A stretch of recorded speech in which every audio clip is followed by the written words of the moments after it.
There's a really interesting phenomenon that began about a year ago.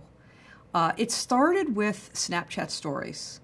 And Snapchat Stories, particularly in hindsight, was pretty revolutionary because it was a way for brands, particularly news brands, to provide their audiences with a complete experience on Snapchat.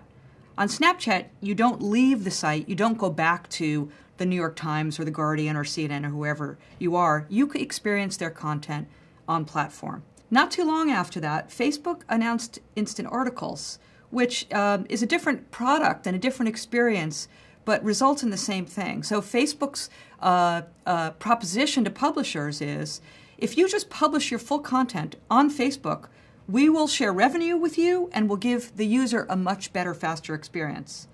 Not too long after that, Twitter announced, or Twitter leaked, that they're considering expanding the 140 character limit to 10,000 characters.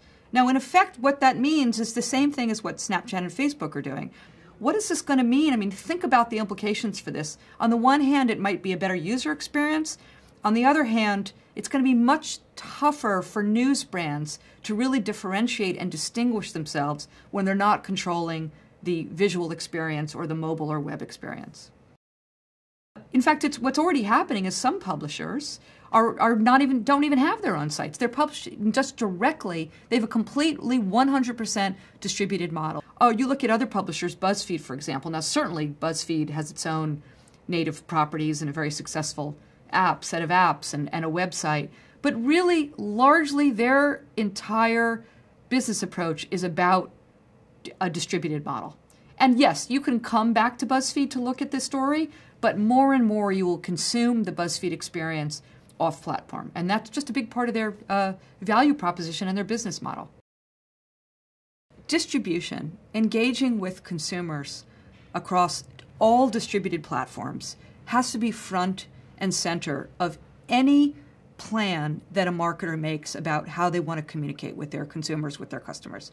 It can't be an afterthought. It can't be something that happens after the core discussion, after the core message has been crafted. It has to be part of the process of the way that any brand thinks about the way that they're communicating and what their end goals are for their product with the customer.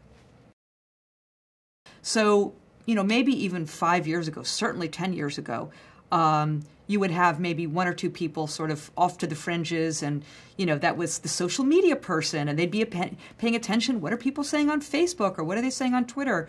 It is a very, very different proposition now. So in the same way that publishers have audience engagement executives, it's critical for marketers to be thinking about how these roles fit into their organizations and how they can have audience engagement front and center of everything that they do. Not just a person, but a team of people who really can sort of skate where the puck is going, and to understand and harness the incredible power and opportunities that come with so much content being consumed on these platforms.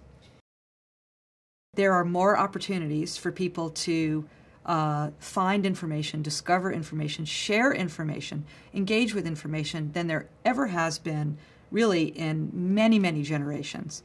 This is fantastic for marketers because they can associate themselves with the right brands, they can reach audiences directly, they can target audiences, they can engage. In many ways, they have more opportunity than ever before, and to tell their story and to convey their message and to engage with the audiences in so many different ways. It's no longer just about the 30-second spot. Or the print ad, or even the display ad. It's everything that you can imagine under the sun.